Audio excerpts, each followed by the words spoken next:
ایک طرف ریاض الجنہ کا مقام ایک طرف، پوری دنیا ایک طرف، مسجد نبوی کا ایک سجدہ ایک طرف، میرے نبی مدینے کے تاجدار ارشاد فرماتے کہہ دو سبحان اللہ کو حدیث میں پڑھ دو، میرے آقا فرماتے ہیں آن ابی ہریرہ رضی اللہ تعالی عنہ قال النبی صلی اللہ تعالی علیہ وسلم ما بین بیتی ومنبری روضۃ من ریاض الجنہ۔ حضرت ابو ہریرہ رضی اللہ تعالی عنہ ارشاد فرماتے ہیں کہ نبی دو کا فخر دو جہاں سیدی دو عالم صلی اللہ تعالی علیہ وسلم نے ارشاد فرمایا اے پوری دنیا کے لوگوں غور سے سنو، میرے مصطفیٰ فرماتے ہیں کہ میرے گھر اور میرے منبر کے بیچ میں جو جگہ ہے وہ جنت کے ٹکڑوں میں سے ٹکڑا ہے، یہ نبی کا فرمان ہے۔ ذرا غور کرو، پھر میرے آقا فرماتے ہیں حوضی تحت منبری، کہ حوض کوثر جسے میں قیامت کے دن اپنے ہاتھوں سے اپنی پیاسی امت کو پلا رہا ہوں گا، وہ حوض کوثر میرے منبر کے نیچے مسجد نبوی میں ہے۔ سبحان اللہ، میں نہیں کہتا ہوں، یہ سرکار کی حدیث ہے۔ میرے آقا فرماتے ہیں جسے جہاں پہ مزار رسول ہے اور یہاں پہ منبر رسول ہے، جس منبر پر کھڑے ہو کر میرے آقا خطبے جمعے کا خطبہ دیا کرتے تھے، دونوں کے بیچ میں میں نے اپنے قدم سے ماپا تو 52 قدم کا فاصلہ تھا۔ کیا بات، گنبد خضرا سے حجرہ عائشہ سے اور منبر رسول تک اس کے بیچ میں 52 قدم کا فاصلہ۔ آقا فرماتے ہیں ما بینا بیتی و منبری، جو کچھ میرے گھر اور میرے منبر کے بیچ میں ہے روضۃ من ریاض الجنہ، یہ جنت کے ٹکڑوں میں سے ایک ٹکڑا۔ اب ذرا دیکھیے، جو وہ جنت کا ٹکڑا ہے، میرے نبی فرماتے ہیں زمین ٹلس زما ٹلس، لیکن فرمان نبوت نبی ٹلس، زمین و کائنات بدل سکتی ہے لیکن نبی کا فرمان کبھی بدل نہیں سکتا۔ وہ جنت کا ٹکڑا ہے تو ہے، جنت کا ٹکڑا ہے تو ہے، جس نے وہاں پہ نماز پڑھی گویا جنت میں نماز پڑھی، جس نے وہاں پہ قدم رکھا گویا اس نے جنت میں قدم رکھا۔ اور میرے سرکار فرماتے ہیں کہ حوضی تحت منبری، حضرت جابر رضی اللہ تعالیٰ عنہ فرماتے ہیں کہ میں نے نبی سے پوچھا یا رسول اللہ اگر قیامت کے دن آپ کو تلاش کرنا ہو، جستجو کرنا ہو، ڈھونڈنا ہو تو میں کہاں ڈھونڈوں گا؟ آقا نے فرمایا کہ میں 3 جگہوں میں سے ایک جگہ کہیں نہ کہیں مل جاؤں گا۔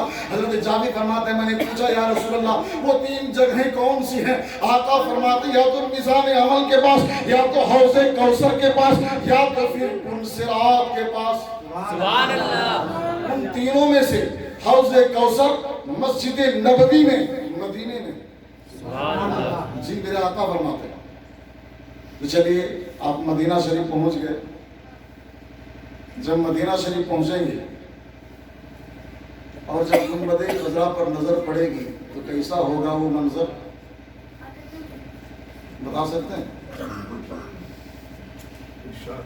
داغی فرقت طیبہ قلب مزمحل جاتا، کاش گنبد خضرا دیکھنے کو مل جاتا۔ میرے دار شریعہ لکھے ہیں اس کو۔ اب ذرا غور کیجئے کیسا وہ منظر ہوگا کہ ہم بیان نہیں کر سکتے۔ اور آپ جب مدینہ شریف میں قدم رکھیں گے تو میرے دل نے جو گواہی دی وہ ایسا لگا کہ پوری دنیا میں جتنے اردو شعراء ہیں خاص کر ہندوستان میں، اعلیٰ حضرت کے کلام کے آگے سب بالکل ہینچ ہیں ان کے کلام، جو اعلیٰ حضرت کے لکھنے کا انداز ہے۔ آپ مدینہ شریف میں جائیے، سامنے گنبد خضرا ہے، نبی کا روضہ ہے، وہ ہرا ہرا گنبد جس کو پوری دنیا دیکھنے کے لیے بےتاب ہے، جس کے دلوں میں ایک تمنا، ایک آرزو، ایک خیال ہے کہ کاش میں بھی نبی کے در مقدس پر حاضر ہوتا اور نبی کے جمال جہاں آرا کو دیکھتا، نبی کے گنبد خضرا کا دیدار کرتا۔ لیکن قربان جاؤ، میرا مجدد جب قلم اٹھاتا ہے تو لکھتا ہے پیش نظر وہ نوبہار۔ جب میرا مجدد یعنی اعلیٰ حضرت مدینہ شریف پہنچے اور جب سامنے نبی کا روضہ آیا تو کہا پیش نظر وہ نوبہار، سجدے کو دل ہے بے قرار، روکیے سر کو روکیے، ہاں یہی امتحان ہے۔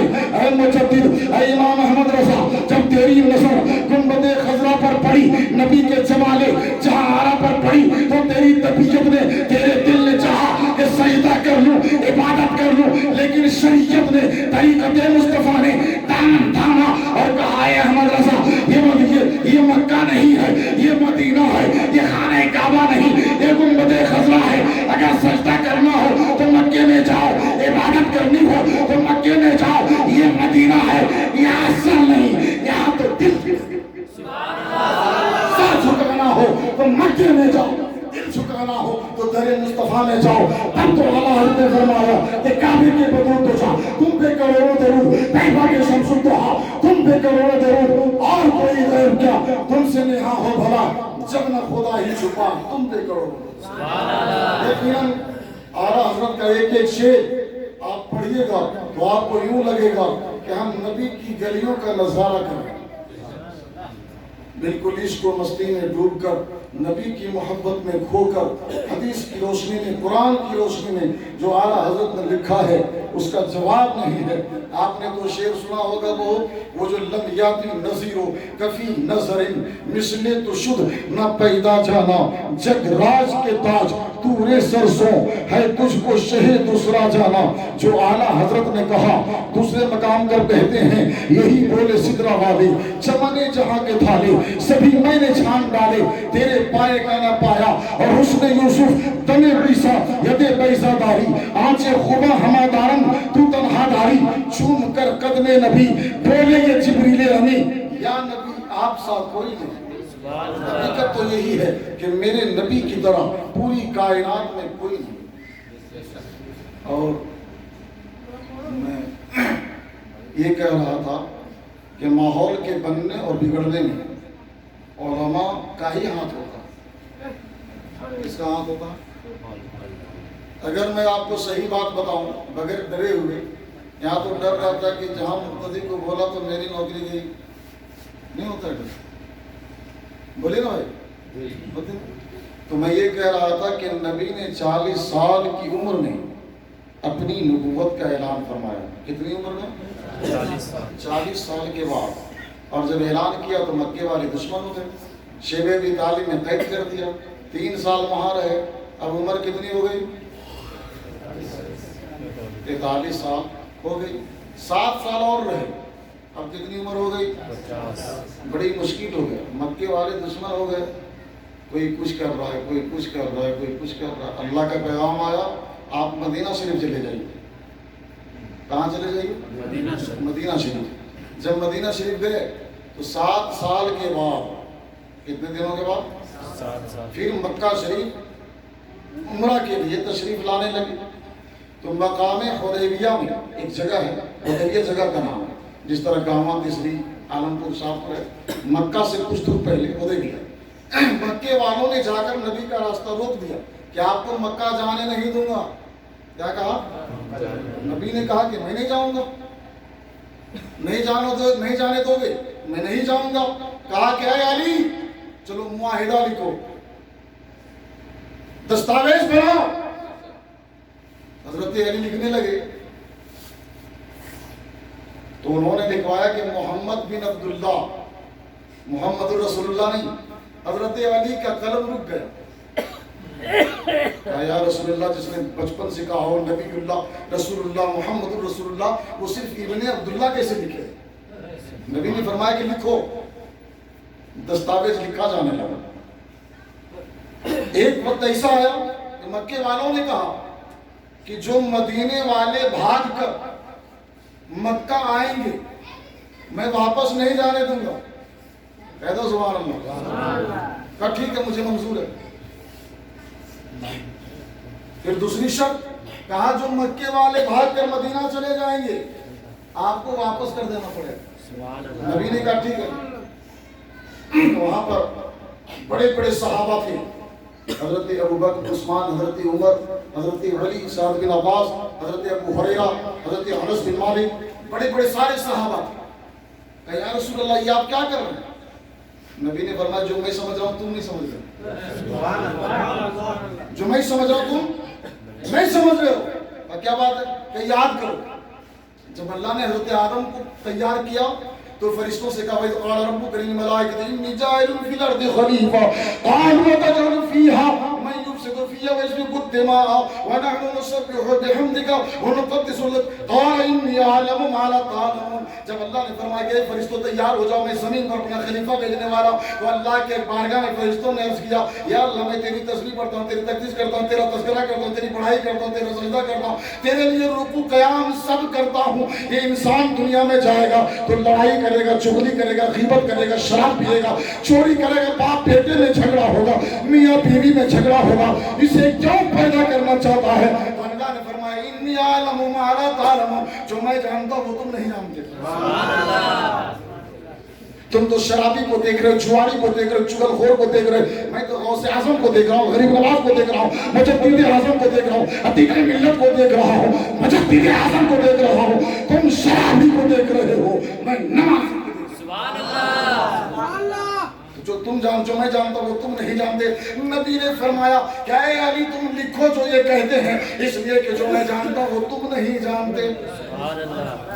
معاہدہ ہو گئے. 57 سال 50 اور 7 کتنے ہو گئے؟ 57 سال گزر گئے. نبی کی عمر کتنی بچی ہے 63 میں؟ 58 59 60 6 سال 6 سال بچی ہوئی ہے. 57 گزر گئی. اب ذرا غور کرو، 7 سال کا زمانہ یہ گزرا، نبی مدینے واپس آ گئے، وہ لوگ مکہ واپس چلے گئے. اسی کے بیچ میں جو لوگ مکے سے مدینہ آئے، نبی نے سمجھا بجھا کر ان کو مکہ واپس کر دیا. اور جو مدینے سے بھاگ کر مکہ گئے، نبی نے ان کو بلایا نہیں. اس کا نتیجہ یہ ہوا، اس کا فائدہ یہ ہوا کہ جو ایک بار نبی کا دیوانہ بن گیا، تیر برداشت کر لے گا، تلوار برداشت کر لے گا، جائیداد کو دینا برداشت کر لے گا، مال و دولت کو لٹانا برداشت کر لے گا، وہ سب کچھ سہ لے گا، لیکن اس کے مصطفیٰ کو سینے سے نکال نہیں پائے گا. جب وہ مدینے سے مکہ بھاگ کر گئے، مکے والوں نے آنے نہیں دیا. جب آنے نہیں دیا تو عاشقوں نے مکے میں تبلیغ کرنا شروع کر دیا. کیا کرنا شروع کر دیا؟ تبلیغ. کلمہ پڑھانے لگے، نماز پڑھانے لگے، سجدہ کروانے لگے، قرآن پڑھانے لگے، اور دھیرے دھیرے مکے میں مسلمانوں کی تعداد بڑھ گئی. جب تعداد بڑھ گئی تو ان صحابیوں نے پیغام دیا نبی کو کہ یا رسول اللہ مکے کی گلیاں ہموار ہو گئی ہیں، اب آپ تشریف لائیے. پورے 10 سال پر نبی 12,000 کا لشکر زرار لے کر مکے میں داخل ہوئے اور خانہ کعبہ کے ارد گرد اسلامی جھنڈا کو لہرایا. اسی وقت سے مکے نہیں بلکہ پوری سعودیہ میں دھیرے دھیرے دیکھتے دیکھتے حبشہ میں، عراق میں، قسطنطنیہ میں، احداث میں، یہاں تک کہ کچھ ہندوستانی علاقے میں بھی اسلام کا پرچم بلند ہونے لگا. سبحان اللہ. کیسے ہوا؟ اخلاق سے، محبت سے، پیار سے. آج ہمارے اندر دل تو ہے لیکن اس دل میں خلوص نہیں ہے. ہمارے پاس زبان تو ہے لیکن اس زبان میں سلاست نہیں، لجاجت نہیں، محبت نہیں. ہمارے پاس آنکھیں تو ہیں لیکن ان آنکھوں میں بصیرت نہیں. ہمارے پاس قدم تو ہیں لیکن ہمارے قدم راہ صراط پر نہیں. ہمارے گھروں میں ساری چیزیں ہیں لیکن اس کے استعمال کا طریقہ شرعی نہیں. آج قسم سے اگر ہم اپنے طریقے رہنش کو بدل لیں، ہم اپنے انداز کو بدل لیں، تو آج بھی ہمارے گھروں میں خدا کی رحمتیں جھماجھم برسیں. کسی شاعر نے کہا کہ میرے ہاتھوں میں تھا جب تک خوف خدا کا دامن، میرے ہاتھوں میں تھا جب تک خوف خدا کا دامن، میرا پاؤں چومتی تھی یہ گردش زمانہ. پہلے دل میں خدا کا خوف پیدا کیجئے، اپنے دلوں میں اللہ کا ڈر پیدا کیجئے، تو انشاءاللہ تعالی سب کچھ ٹھیک ٹھاک ہوگا. باہر گئے آج کون سا دن ہے؟ اتوار کا دن ہے.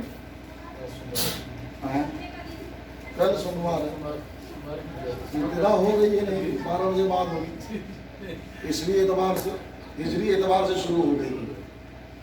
ہم سبھی حضرات ضلع کوڈرما اور گریٹی سے کے مختلف علاقوں سے یہاں پہ اکٹھا ہوئے اور جناب تبارک صاحب جنہوں نے تقریباً 2-2.5 سال کے عرصے میں اس گھر کو یہاں تک پہنچایا. بڑی خوشی ہوئی. آپ لوگوں کو خوشی ہوئی کہ نہیں؟ بولیے نا.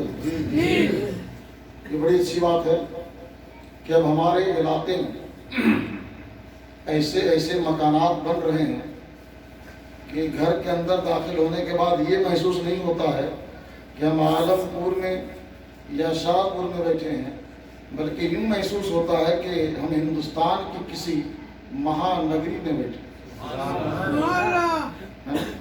لیکن اس پر بھی قرآن کی ایک آیت میں آپ کو حوالے میں پیش کروں گا، اس کو سنیں گے آپ لوگ؟